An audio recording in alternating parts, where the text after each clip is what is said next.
Firstly, on behalf of the Labour Party, I want to strongly support the campaign by Forza and welcome the support of the INTO for the campaign to have a just wage and terms of pay and conditions for school secretaries. I think in practice for many parents and children, the school secretary is one of the first people that children and parents get to know when a child goes to school.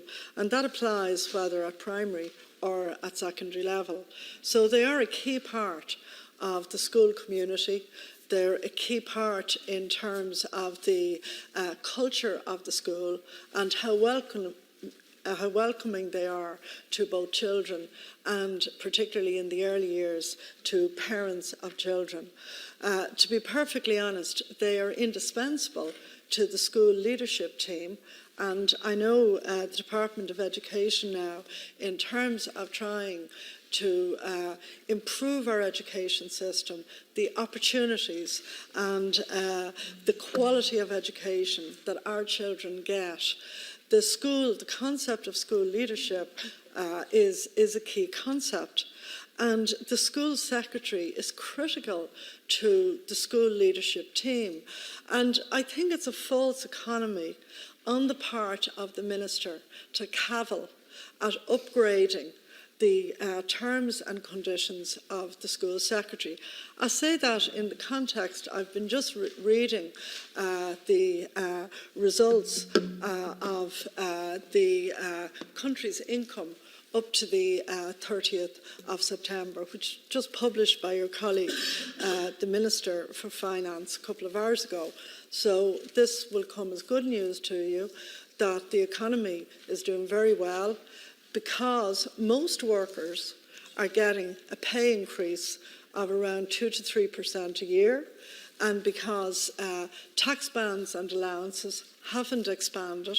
In effect, most workers are paying more taxes, and that is shown in the income tax receipts that have been declared in the figures for the 9 months to the 30th of September.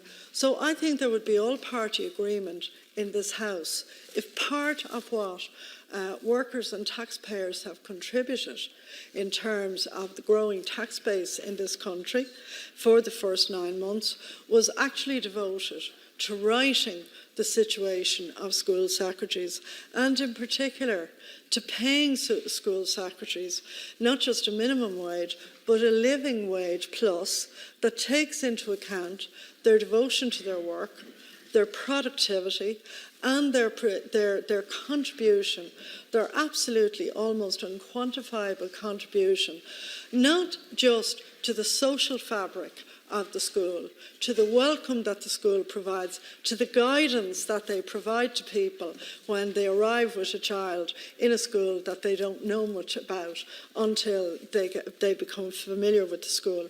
But to recognise all of that as an incredibly valuable skill and asset to all of our children, and indispensable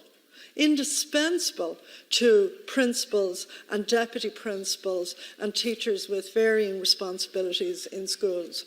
When you think, for instance, of the changes that have happened in schools in recent decades, for instance, the mainstreaming correctly into primary and secondary schools that we've spoken about in terms, for instance, of children with a disability, children who may be on the autism spectrum, whether very high functioning or children with very big challenges in relation to being affected by autism. And we've discussed this on many occasions. The school secretary is a key person. You've recognised that recently in relation to schools managed by ETBs, whether at primary level, community national schools, or at secondary level, community colleges.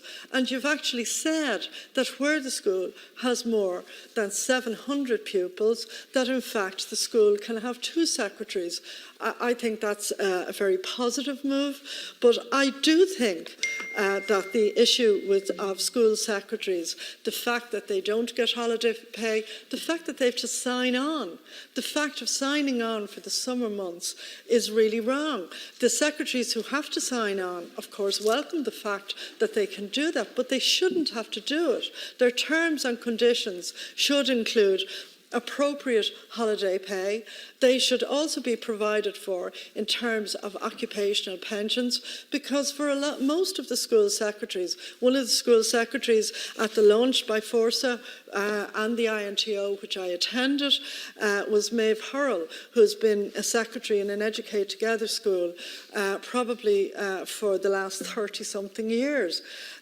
People like her and Mrs O'Doherty from Donegal, both of whom are due to retire relatively soon, having given their whole working lives to the children in the school, they will not now have an occupational pension. I do think, Minister, that this is something that the Department of Education and the government has to address in next Tuesday's budget as a matter of urgency. And it will probably cost, I suppose, somewhere between 10 and 30 million extra a year to bring in immediately a scheme which would give recognition to what we're talking about. I don't think it's any accident that this has stayed an unrecognised, relatively unorganised section of the workforce who work very hard. What does this workforce have in common? Most of them are women, and because they're women, it has been easy to disregard and to undervalue the skills and the commitment that they give to the different schools that they work in. So I hope, Minister, that in Tuesday's budget you will have a positive announcement to make. I would suggest to you that you could start with 20, 30 million a year. In the scheme of things and the waste of money that your government has been responsible for, this is actually a relatively small allocation. I do know that obviously with Brexit, the situation is very fluid, but this amount in terms of the extra tax that workers are paying because of the failure to index allowances in the context of wage increases for most workers in the economy, you now have a surplus from income taxation flowing into the Exchequer's coffers, and I strongly recommend to you that Justice requires that you allocate a significant quantity of that, but it's not huge in the overall context, it's relatively modest, to the plight of the school secretaries, and you actually recognise them in terms of their working conditions, their holiday pay, their entitlement to sick leave, and their entitlement to an occupational pension scheme. Otherwise, what your government is saying, that we want to continue the practice of potentially large numbers of the workforce being on minimum pay and conditions with no ancillary benefits or rights. That is a way of impoverishing people into their old age, and I don't think that that's something that you personally want to do, Minister. So I think this budget is an opportunity to actually set it right, and I congratulate Forsa and I congratulate the INTO on their support for the Forsa campaign.